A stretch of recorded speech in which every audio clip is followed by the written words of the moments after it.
in the originals. Like, we get the guy who played Frodo in the Lord of the Rings movies. We get the guy who played Gandalf, obviously, the Magneto guy.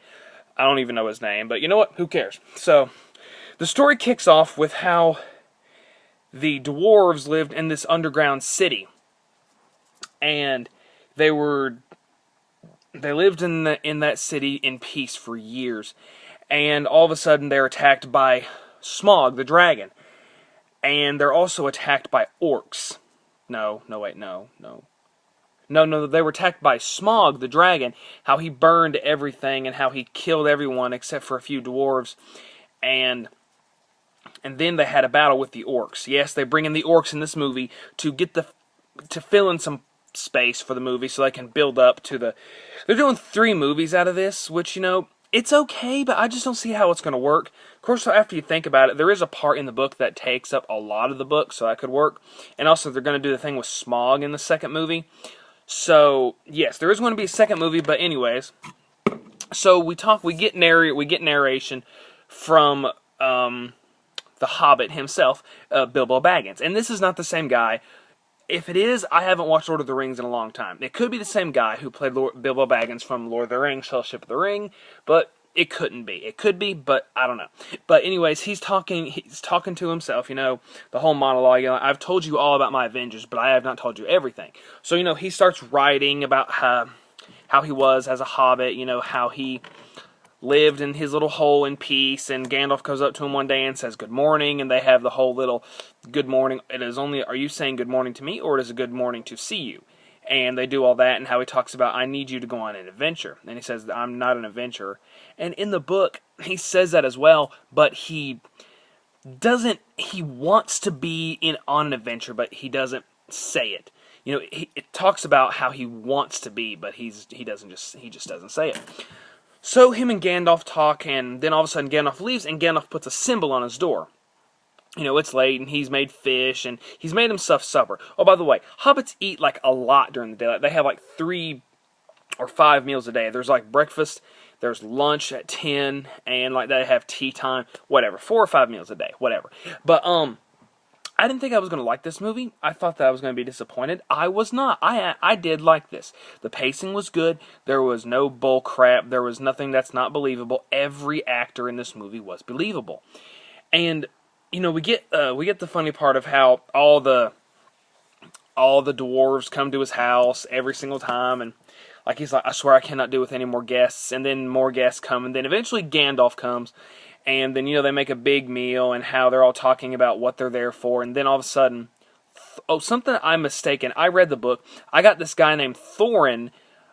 Yeah, by the way, this does contain spoilers. I'm guessing you already know that. Thorin, the leader whose father was killed by the orcs, his father was beheaded, and now he is the king. And so, they're wanting to take their home back. And so, they all gather together. And Gandalf says, I'm wanting the Hobbit to go. I am wanting Bilbo Baggins to go. You have no idea what great things he can do. And so, and this guy really does act like Bilbo Baggins. The guy who's like, oh, I'm not a hero. I'm just a peace-loving hobbit. Just leave. Just leave. And so we get the whole entire dinner thing in the book, and how the dwarves are singing, and Bilbo is talking to Gandalf, and he says, can you promise I will come back? And he says no. Something that they did different in the movie that they did in the book, in the book, he oversleeps. Well, actually, he oversleeps in the movie as well, but how he goes on the adventure is different. In the book, someone comes and gets him and saying, what are you doing? You overslept. Come on, we gotta go. But in the book, there's a paper there that's saying he can sign it and join. He signs it and he runs and he says, I'm going on the adventure. That wasn't in the book. But, it was really good how they did this. And so, he shows everyone that he signed in, and how how they get on ponies, and how they're riding and getting through the adventure. And we get a bunch of good build up for how much how much he despises the elves, because when they were fighting the orcs, the elves could have helped, but the elves didn't. They just left. They left them to die. And so he can't trust them, and Gandalf is trying to take them there for safety. He's trying to take them there for wisdom. And, of course, Thorin doesn't want to go. He's like, why are you trusting these guys? We trusted them, and look what they did to us. And he's like, you must learn to forgive and forget. And he said, I don't forget. And so, the book and the movie are very close from what they did. They did really good with them going. Of course, though, they added the elves part in from another series of books that I've never even heard of. And, we get how they're thinking Smaug is going to attack, how Gandalf thinks Smaug is going to attack again, and we get the main elf from the original 3 movies, and we get the elf chick, not the younger one that the king falls in love with in Return of the King, but another one. And then we get what's his name, who is power hungry, and how they find the sword of the living, the sword of the dead, and they don't think that it's possible. Well, you know what? It's possible. So then the dwarves leave, and they go on this mountain, and wait, how can I forget? I forgot. They get kidnapped by a giant. Well, no, they send the Hobbit to look for something, and he finds the giants. And so, the giants, they don't belong in this area. Like, it's too far away from them to come. And so, they're talking about how they don't want to eat the same thing every day. And then they catch Bilbo, and, then everyone else attacks, and then they're getting ready to cook them. And the Hobbit, Bilbo, is like, wait, you can't eat us. Do you not know the way how to cook dwarves? And so he's distracting them, and they're dumb, and, they're ditzy and stuff like, hey, maybe we should eat them. Maybe we should cook them. Maybe we should eat them raw. And they're all fighting and everything. You know what? Just eat them. Just eat them. I mean, it's not really hard. All you gotta do is go, After the fight scene, of course, when they get free, they all... Oh yeah, they leave. Duh.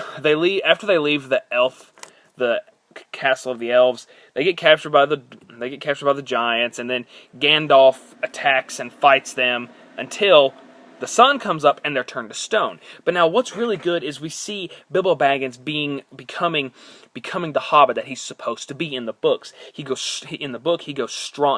stronger and brave.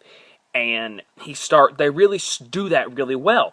They start doing it with like how he's trying to distract the giants and he heard that they'll turn to stone, so that's what he was trying to do, distract them. And he comes up with they're infected. All of us are infected. You'll die if you eat us. And so they fall for that. And then Gandalf comes, and then all of a sudden they get turned to stone. And then they find a cave in the Trolls' Cave. Trolls, not giants.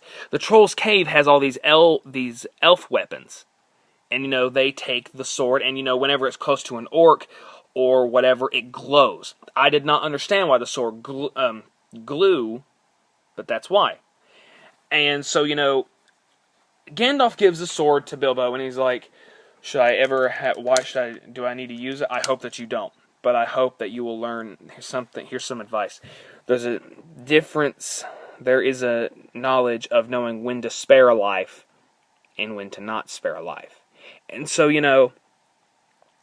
they find out, the orcs find out, the main orc who got his hand cut off finds out that the dwarves are still alive.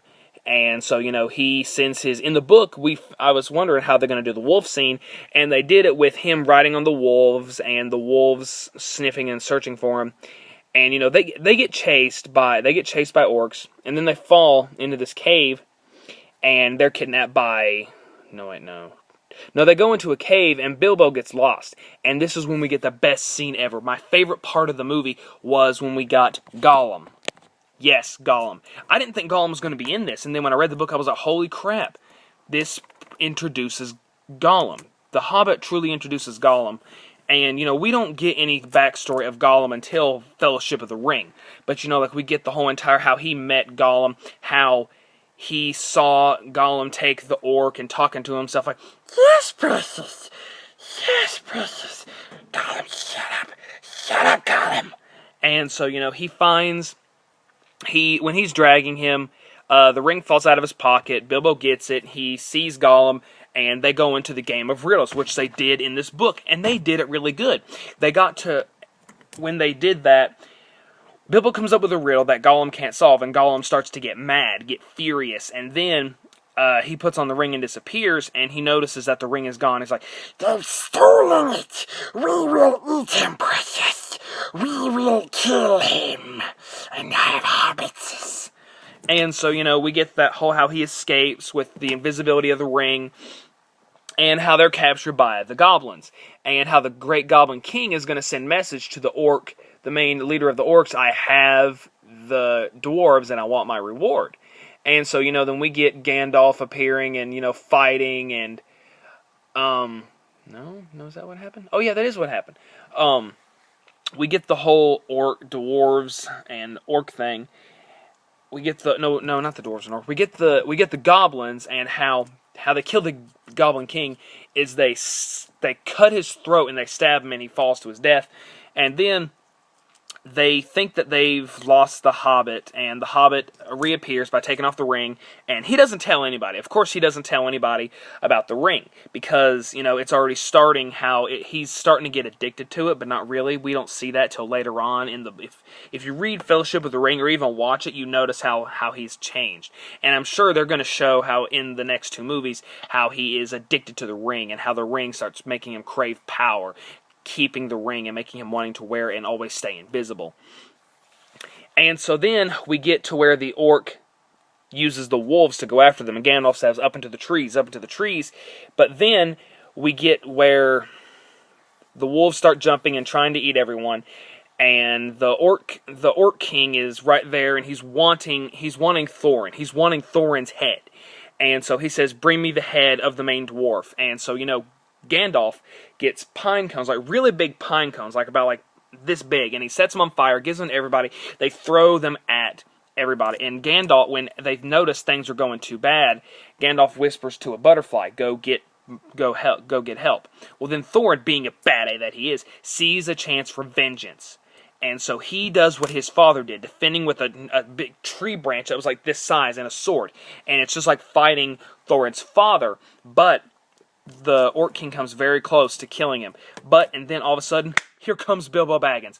Bilbo Baggins tackles the Orc King, and then all heck breaks loose, and they fight they start fighting the orcs, and then they get back into the trees, and they fall off a cliff, and then they're saved by the eagles. The movie ends with them being saved by the eagle. No. The movie ends with the eagles taking them to another land, and that was what Gandalf did. He asked the butterfly, "Go get the Eagle King, or the Lord of the Eagles, and have him save us." And so, they do that very well. They're wondering what happened to Thorin and why everything's happening, and then we get how Thorin is like, "Where's the Hobbit?" And he's like, "He's right here. Mr. Baggins is all right." And then he says, I told you from the very beginning, you did not belong among us. You did not belong here, out here in the woods. You belong in your hobbit hole." And he's like, "You're right." Oh, earlier, I forgot to mention this. How can I mention this? How Bilbo gets lost. They go on these mountains after they leave the elf's place, and they notice that something's flying. It's rocks, and I thought that I knew that it was giants, but I did not know the giants were freaking rock monsters. I was like, holy crap! Are you seeing that? Am I on drugs? Am I on freaking drugs? Am I freaking high? No, I was like, awesome, just totally awesome. And so that's how he gets lost. But anyways. And he says if he's smart, he's halfway around back to his hobbit hole by now. And he's like, "No, you're right. I'm not a hero. I'm just a little hobbit. I miss my hobbit hole. I miss my supper time. I miss my tea."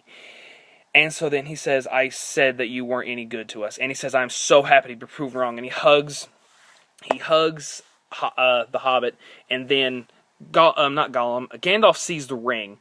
And then after that, movie ends. I do recommend this movie. I recommend that you read this book first, like I did. I read the book. I watched the movie. Best thing I've ever done. Well, I'm going to put my email address on here, so you guys can send me requests on what you want me to review, and I will review anything. Subscribe, leave comments, ask me what you want to review. Thanks, guys.